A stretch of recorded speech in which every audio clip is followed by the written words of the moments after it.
so this is the return edition. So we're talking about return. Return means something different to different people. And so for you, Tri, are you returning to the court where you were before, or are you returning like better than you've ever been before? How do you feel? I definitely feel like I'm returning better than before. And that was kind of something that I thought would be difficult to pull off, but I needed like a challenge during that time away from the sport. That was what was eating me up the most, was not having something to strive towards. So that was kind of the challenge that I put on myself, was, can I get past all this and then look back and say I'm better off because of it? And I was kind of looking for the things that I could gain during that difficult time. And I honestly think I pulled it off, because that's how I feel right now. There's, I mean, volleyball alone, there's a lot that I learned because I kept myself relevant in this space. I started the podcast, talked to a lot of players about volleyball. So that kind of kept my mind sharp. I also broadcasted and watched a lot of volleyball. I put myself there in person. So in terms of volleyball, I've just seen a lot, and it's kind of helping me, just develop as a player, for sure. But I mean, more importantly, it's the stuff off the court, just doing the self-work, self-awareness, mindfulness, working on myself in terms of being a family man. And, I got married during that time, recently had a kid. So just growing as a person and learning new things, and changing, being open to change. I think I've really come to realize that change is a positive thing. A lot of us try to go back to our norm, like what we're used to, because it's comfortable, but to change, go through that difficult time, because change is difficult, and then to come out of it with something more is what my goal was, and definitely something I want to continue to do moving forward. That's awesome. That's so beautifully said, because I think there are so many people who, are forced to change. Everyone, in terms of COVID, right? Yeah. Like you just said, people are looking to go back to the norm, and what if you can't go back to that norm? You have to create a new one. So, so beautifully said. Yeah, and it scares a lot of people, I think, not being able to go back to their norm. But the way that I've come to realize it is, like, you can almost get excited. Like, when life makes you change, it's like, sweet. Like, it made me do it, because change is really difficult, and I probably would never do it on my own, or a lot of us wouldn't. So the fact that life's making us make these changes is kind of a blessing. Right, it's the whole comfort zone thing. Like, no one wants to get outside the comfort zone. Yeah. But for people like us, once you're outside, it's really invigorating and really you to the next level. Yeah, and I've never heard of any human being who hasn't had challenges. Like, the people who are succeeding have been challenged, and the people who haven't succeeded have been challenged. So if you're going to get challenged either way, you might as well get something out of it. Right. That's so awesome. Right. Look at you with your little gems. Right. My goodness. So it sounds like you grew mentally. Yeah. When you were playing, for sure. I mean, my physical body got taken away from me in terms of being active, which is, as an athlete, that's all I really knew. Like, I was addicted to exercise, and I probably still am now. I got myself back to that place, but now I'm conscious of it. But all I had during that time was the mental part, because I wasn't allowed to exercise or like do anything, and I lost a lot of strength and all that. So it was an opportunity for me to fill in the gap, because I was so physically oriented that I wasn't putting as much time and effort into the mental part, and that time gave me the opportunity to do that. That's awesome. So a blessing and a curse sort of situation there. Yeah, exactly. So for people who don't know, and we're gonna not pronounce it correctly, myositis. Myositis, yeah. Myositis. So tell people, like what is this? So people who have never heard this word before, what is it? Yeah, so myositis is basically in inflammatory muscle disease. That's what how I think of it. And there's a lot of different versions of it. So they actually diagnosed me with dermatomyositis. So it's myositis, but with a skin condition that comes along with it, which is weird because I didn't get the skin rashes that normally come with it. But when they looked at it at the cellular level, it looked most similar to that. And that's what I've learned the most, is that autoimmune disease is like your body creates it. No person's is the exact same. So we can put a label on it, like it looks mostly like this, but there's all these people with myositis that have contacted me, or I've heard about them, or read stuff, and none of them are the same. Like we all have to figure out what your body's doing and how your body's reacting, which is why I think it's so important to like do the self work. Don't just read what other people do. Oh, what'd you do? I'll just do that. Like pay attention to your body and really figure out what your body needs. And I think that goes beyond if you have an autoimmune disease, or just in terms of diet, nutrition, lifestyle. Pay attention to your energy throughout the day, how you feel, what people. I feel like we grew up with stomach aches because we're kids and we just wanted to eat candy, but we never paid attention to it, right? And then you become an adult and you're like, I have a stomach ache. Why? Oh, it's because I'm eating candy all day. But it's kind of like that. Like you just have to really pay attention, and then you start learning stuff about yourself, and you can consciously make tweaks to your lifestyle to help. Do you happen to know how many people are affected by this type of thing in the U.S.? I knew the number at one point, but I forget now. It was like 1 in a lot. Right, like pretty rare. Pretty rare, for sure. I forget the number. I was reading something yesterday or the day before that one out of every 10 people suffers from an invisible disability, or something that's affecting them to a very high level, and that's impressive. That's scary. I mean, that's a lot of people dealing with same thing you've been dealt with. Yeah. I guess that's where our question comes in too, is like when you have something that you're dealing with that is invisible, it is unseen, and for a period of time unknown, like what goes through your mind? I would love to like be inside your mind. What did you think, and what did you feel in that period of time? I mean, yeah, there's always a natural tendency to like want people to, I guess, like, in some ways you want people to feel bad for you, right? Like that's a natural thing, or not feel bad for you, but like, sympathy. Yeah, have sympathy towards you, but they can't necessarily see it, right? And I mean, in my case, sometimes, I lost 30 pounds of muscle, and I'm normally walking around on the beach with my shirt off. So people did notice that part. But they don't know how you feel. And yeah, it's hard because you feel like your personality is changing. Like when I had fatigue, like chronic fatigue, like socializing was really tiring for me. Standing up or just like being out, I was just like, I don't have the energy to like put on a smile and like act like I'm into the conversation because I'm just tired. I just want to sit down. So that's kind of affecting your personality, and you want people to understand what you're going through, but realistically, you're not going to tell. You can't tell everybody you see ever. So, I mean, it's difficult, but I think having those same thing I was talking about earlier, those conversations with yourself about like, who are you? And you have to become really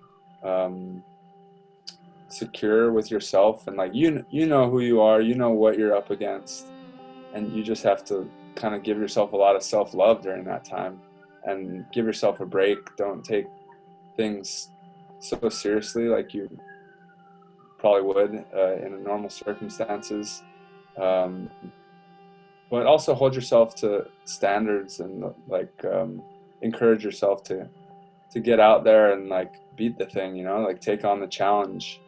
And the people who are close to you are going to stay close by your side. It's almost going to filter out those people who don't necessarily contribute to your life or contribute a good energy.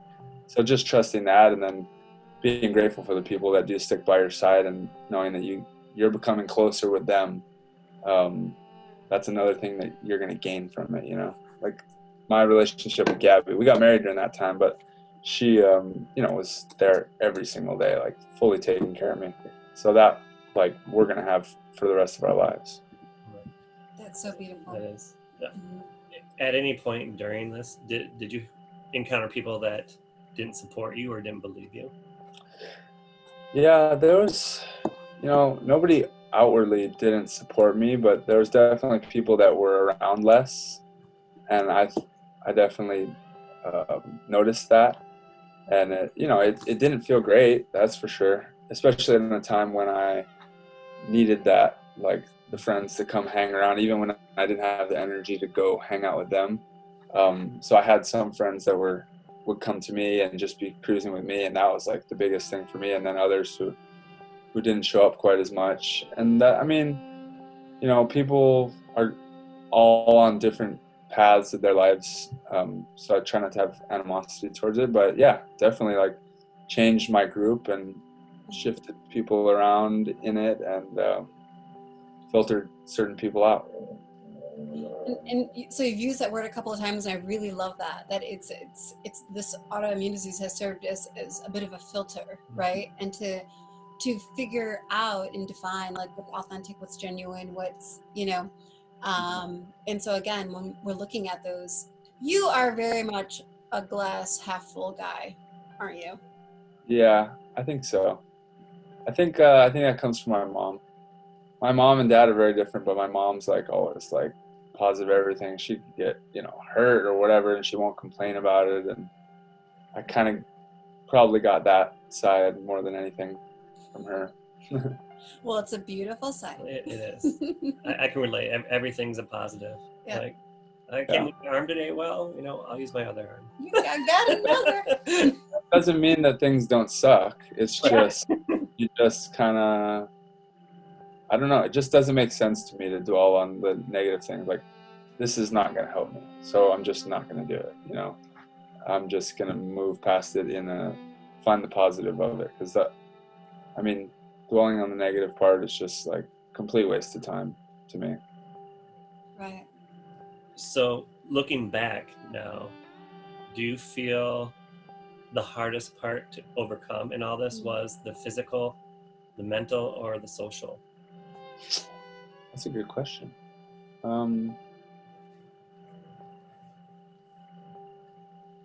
I gotta say the mentals. I feel like I've come the furthest with the mental side of things.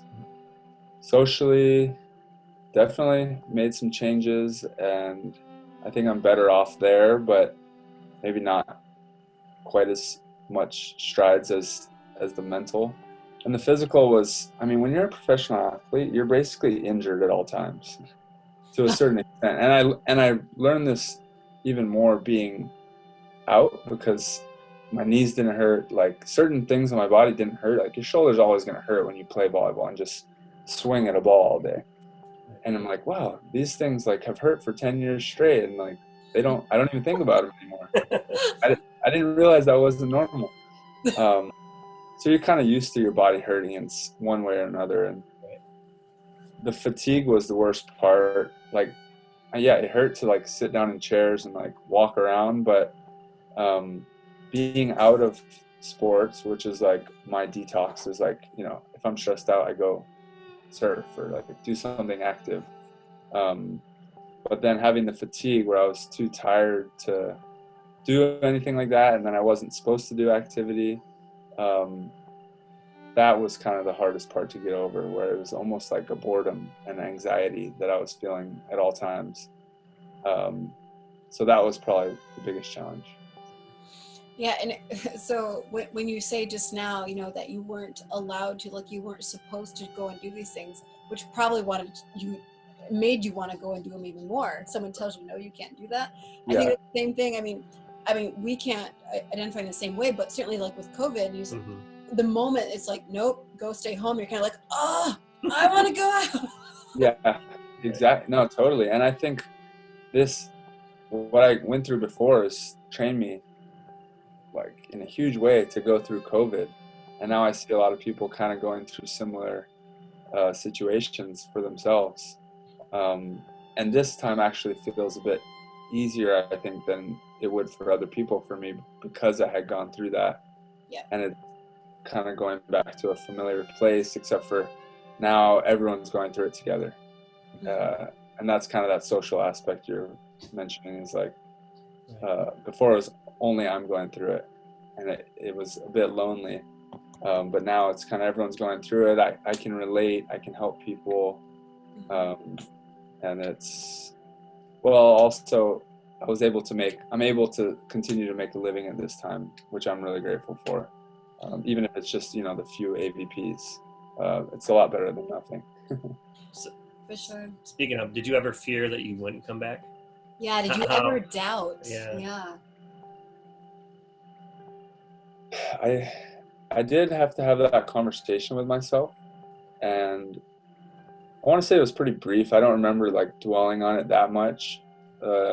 Deep down, I was like, nah, like it just doesn't seem right. Like my whole life, I've found a way, and like I don't know. I think it's part of being an athlete too, where like you get beat up, and you just tell yourself you're going to come back, and then your body follows. And that's like the thing I learned the most, was like, take care of your mind, understand where your mind's at, and your body will follow it.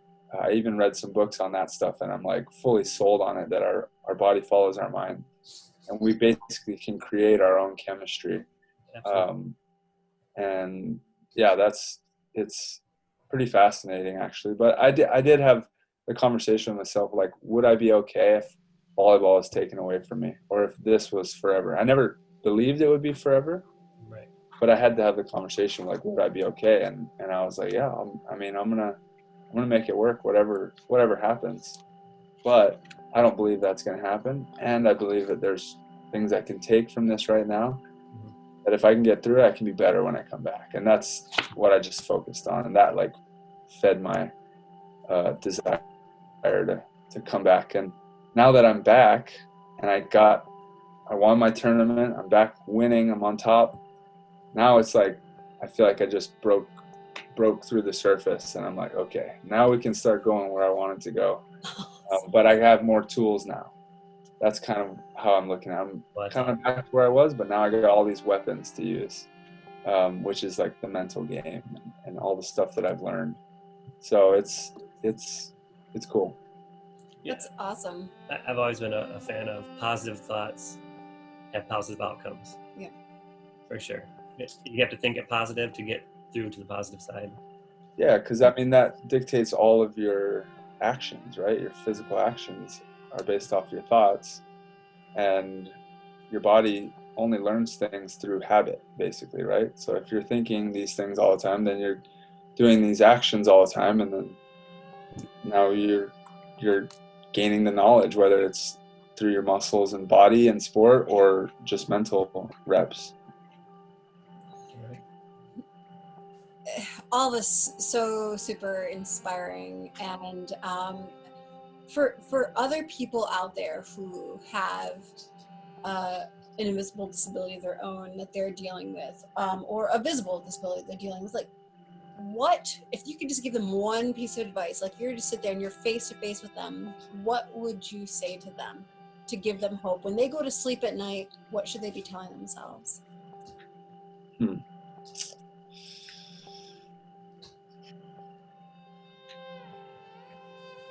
I think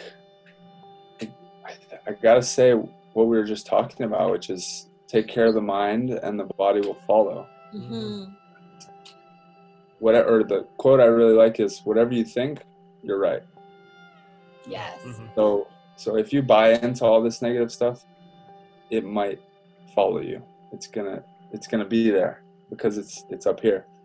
If you don't buy into it, in one ear out the other, it's gonna disappear, and that's what you want. So just it's all about the good thoughts. And I mean, you don't have to have expectations behind each thought, like judging it whether it didn't happen, but just think positively in general, and everything will start to change the way you look at things, and the things you look at will change, right? Right. That's kind of how I think about it. Right. And just to be clear, you're not out of the woods. You're not cured, because there's no cure for it. Right. Something you deal with every day still. Yeah. So I'm taking meds every day. I do an injection once a week, and then I do an infusion for 4 hours, 2 days a month. And these are all things I want to get off of, but we're not quite there yet. So yeah, I mean, sometimes I guess I have to like bring myself back, like, hey, you're not out of it completely. But I mean, I'm just grateful for where I am at. So, and I don't even really think about having the disease quite as much now. So I don't know. It just, if you think about it, then it exists. If you don't, it doesn't. But I do understand that I have, you know, I'm blessed to be feeling good right now, and and doing what I love doing. Absolutely. Right. Well, you're doing an incredible job, and you are, I mean, physically, to look at you, you are strong, you are doing all these amazing things, but to not even look at you, just to hear you, the strength in your voice and in your words, it's really, really inspiring. So thank you for sharing that, and for sharing your story. And we hope that people can look at this return and to say that we all can return, that is possible, even when you feel like it's not, like maybe it's just changing your mind. Yeah. You know? Yeah, exactly. I mean, I'm happy to share, and you know, it's not easy to find the platform to be able to share. So thank you guys for creating it and reaching out to us. And I think it's a good team we got together, and you know, there's a lot more people coming on board. I'm sure a lot of people we can help, and yeah, to those out there that have the invisible disability like me, just stick with us. And there's a lot of people out there that you can find that can help. So yeah, just stay positive. I think it's through this, it's like through these conversations, like saying, hey, this is what I felt, and this is what I was going through. And sometimes it's just having a conversation that can change everything. And so we so appreciate you sharing your story. And just to know that it's normal to know there's no normal. Like everyone is affected by something different. Everyone is affected. We're all here. Right. We're all here. So yep, exactly.